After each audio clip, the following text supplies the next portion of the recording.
Put your hands in the air because we're about a month out from continuing our decade-long island hopping campaign throughout Azeroth.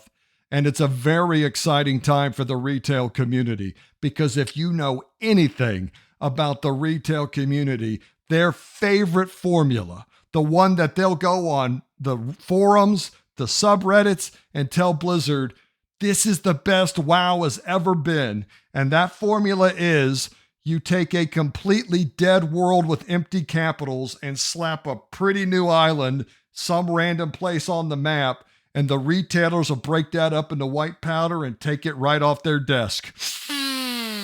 Oh, yeah. That's our shit, isn't it, retailers? Gets them randy.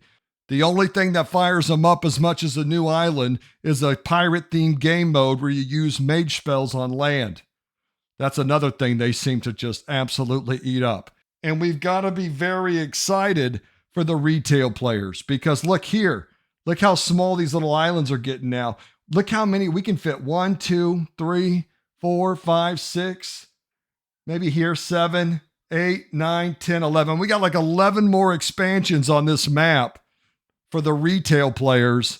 What an exciting time to be alive. And this island, this is going to be a special one, I can really tell. But before the War Within launches, we've got about a month of pre-patch, and you can see what's coming here. You're getting the new talent tree updates. You're getting the new login screen where you can see all your alts together around a fire.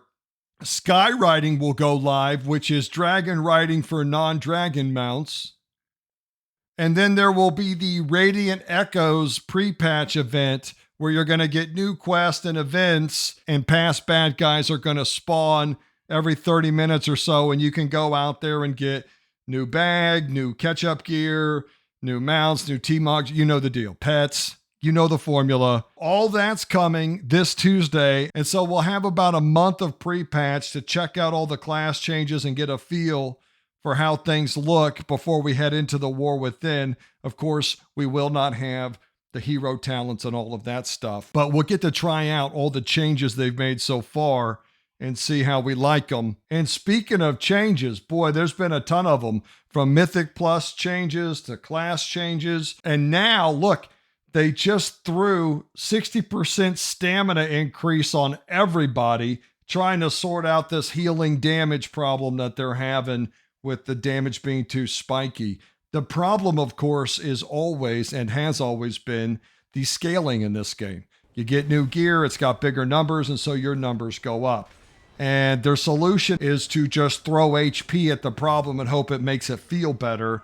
However, the base problem is the way gearing and character progression is done in this game. The theory that they always pitch to us is that if you don't increase player power 10 to 15% or more per tier, then people won't be motivated to complete the content.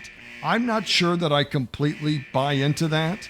I actually think there are ways you can incentivize participation without just having to turn everybody into a demigod. However, that would take a literal stripping down of the entire game. And why would you do that when you can just keep churning this stuff out, resetting the systems, and let the numbers go up? There's a weird psychology here, too, because hitting someone who has 2,000 health for 600 or 700 feels incredible, but hitting someone who has 10 million health for 5 million just feels, it's at that point, we should just turn off the numbers. And I don't know, is that just me? Am I the one that screwed up? That could just be me. When we're getting into the millions and billions and quadrillions of health and damage, at this point, it's just like, all right, let's just turn off the meters and just have bars. They are absolutely dedicated to making sure that their scaling stays in the game. So, what do you do to fix that? Well, I think kicking up HP is about the only option they have left. People say, well, they need to do another stat squish, but why would they do that? Why would you squish the stats if they're just going to blow up again? You either have to change the way incentivization works, which would require some real thought and probably a complete change in direction from a lot of these competitive modes that you have, or you can just keep churning these things out to the guys that don't stop playing it by just throwing a lot more stamina on the problem. Seems like a lot easier solution to me, and we'll see how it feels. Maybe this will make healing gameplay feel a lot better. I'm just a little worried because we've screwed with these dials quite a bit throughout the history of World of Warcraft. I mean, we've tried to implement and change tanking and defensives and all these problems have persisted, and we haven't got it right so far. So that this change is going to be the one that really sinks it in, I'm a little skeptical. However, it could still make it a little better, maybe. On top of the stamina changes, we've also got some tank tuning where the TLDR is they're trying to turn down tank self-sustain, I think is the real target here. And let's be honest, it's completely out of control. There are tanks that are healing for more than healers. I mean, warrior tanks heal themselves. Everybody heals themselves now, and it needed to be handled. But I think a lot of healers actually really like to heal, but you didn't really need to heal. And then the amount of self-healing plus the healer's healing made it so that you had to create scenarios where there was crazy damage just to challenge the group. So most certainly tank self-sustain needed to be handled on top of DPS self-sustain. I mean, just across the board, there are way too many defensives. They're too strong, and the self-healing coming from everybody now is just insane. So I'm glad they're tuning this up. I think this is a change that's very good for the game, and I think it will actually allow them to chill a little bit with the boom boom and make the game challenging, but not make you feel like you need to take some medication after a Mythic Plus run. Like I said, with the stamina buff, these have been problems that have been very present for a long time.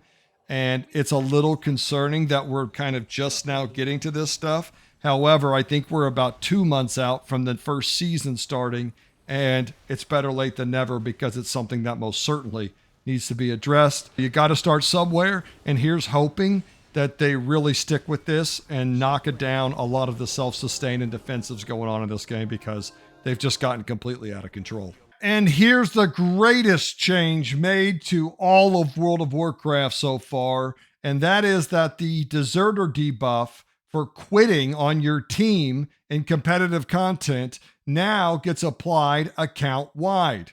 So now you can't just be a punk and go log on to your alt, wait until the debuff wears off on the other character, and then come back. You have to wait at least 15 minutes before you can queue up again. This is still not enough to actually deter the behavior. It would have to be about an hour long, maybe like a 24-hour ban would actually be better in my opinion.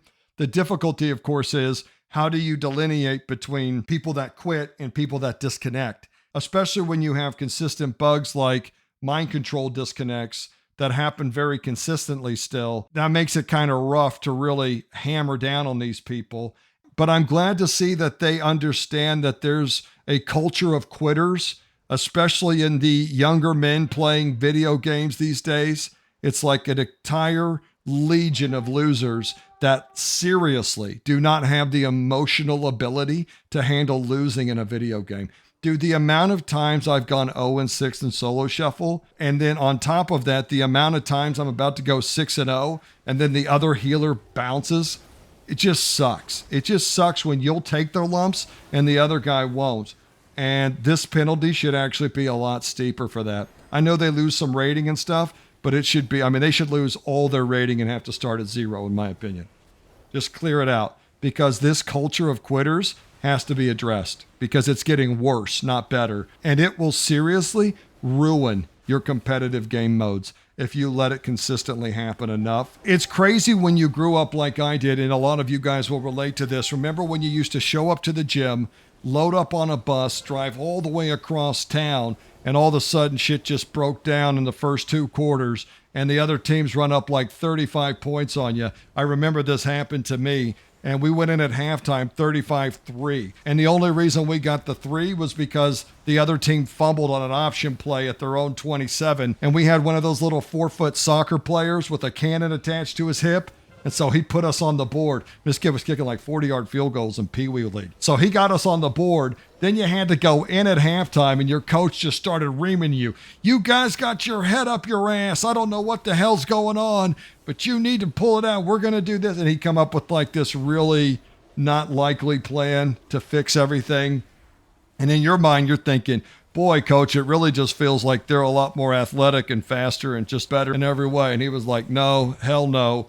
It's because you're not focused. And then you'd have to go back out there and let the ass kicking continue for another hour and a half. And after you got pounded for 3 hours straight, you had to line up across the field, remember? And slap hands, good game, good game, good game. You actually had to tell the other team good game and give them their props. Then you loaded back up on that bus, and the whole way back, your coach was like, you motherfuckers are dead come Monday. I'm going to run you until you literally die for this performance. Oh, it was brutal. And now look, these kids can't even handle a video game loss.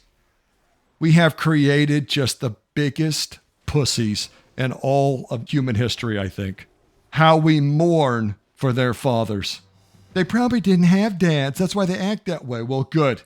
If that's what you were going to grow up and become, the best thing your old man ever did was leave your dumb ass early. Can you imagine giving up all that money, time, and attention to some young person, and then they grow up into a 20-year-old that can't handle video game losses? Oh, my God. Good thing you didn't waste your time. Get out there, get a new girlfriend, have a new kid, King. Don't waste your time with that loser sitting at his mom's house. Dodged a bullet there. So good for all those dads that left their loser kids.